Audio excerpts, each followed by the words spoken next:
Their name means divine male performer, kind of hot, in Italian, and I can tell you they certainly live up to that tag. Il Divo removed the snobbery from classical music and along the way have turned millions of us into opera-loving fans. The boys have just released their 5th studio album, Wicked Game, and I'm thrilled to have with me today David, Urus, Carlos and Sebastian. Hi. Hello. Hello. So, I'll ask you up first. You know, opera, it's usually thought of as like a music for the upper class. But of course, these days it's become much more generic and of course with beautiful men like you wearing handsome suits, these things become very attractive. Tell me a little bit about how you guys have been presenting your music, your opera. Well, I think once upon a time, opera was definitely not for the upper class, as you mentioned. I think it's become that. Once upon a time, it was music for the masses, and people would go like musical theater back in the day. So I think we're just kind of returning to that kind of tradition of making it accessible, making it enjoyable for everyone. Oh, awesome. And I heard that, well, it's actually common knowledge, Simon Cowell had actually brought you all together, which you wonder how that sort of makes for the camaraderie. Is this a natural state? Like, how do you get to bond? You just kind of have to hang out and become best mates? Or what's the dynamic there? Well, it's great now, but it's taken us 8 years to get to this stage. Really? I mean, not, but it was completely different dynamic. Yes, well, I was when going we to met say, first, it's odd. It's like, hello, I'm going to be working with you for the next 12 years, and lovely to meet you too. Yeah. Exactly, and it was exactly like that. We met 2 days later, we were in the studio starting recording. Wow, heavy. Yeah, but we've spent so much time together over the last 8 years. We are like family, like brothers. We know each other in and out. Oh, that's awesome.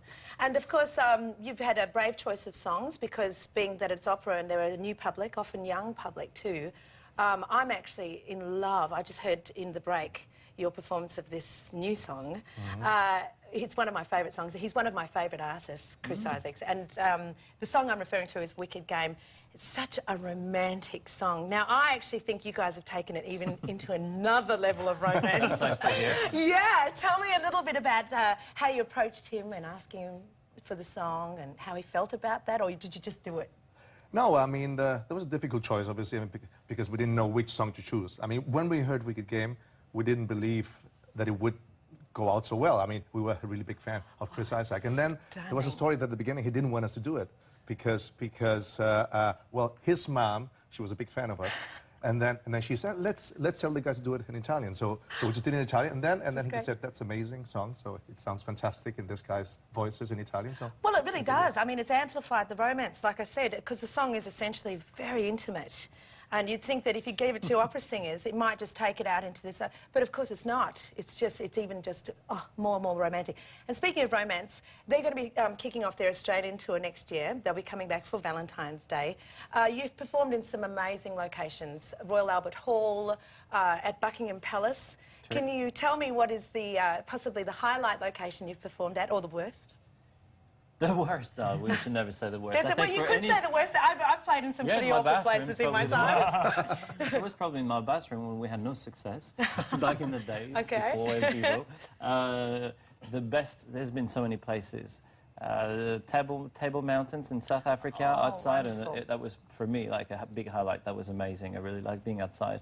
But the Opera House, for me, it's my favorite city in the world, Sydney. So I'm so looking forward to that, being here on the 14th of February.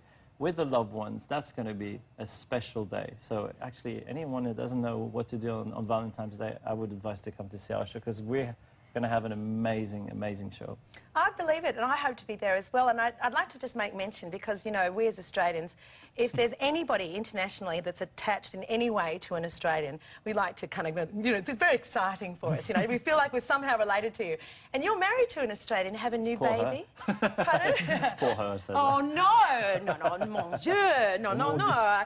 He's our French content, by the way. But and so it's very lovely that you mentioned Australia being your favourite. It's definitely the best place in the world for me. Every time I come here, I remember the first time we did the promo trip here, that was 7 years ago. It felt like home, and I just met my wife, and we didn't know what's going on. We took it easy, and every time we come here, I'm like, God, what do we have to live again?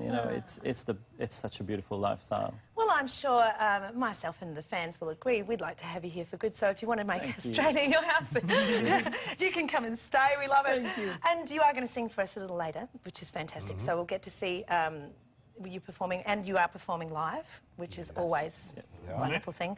And what song are we going to be performing for me and the viewers at home? Wicked Game. But of course, but of course.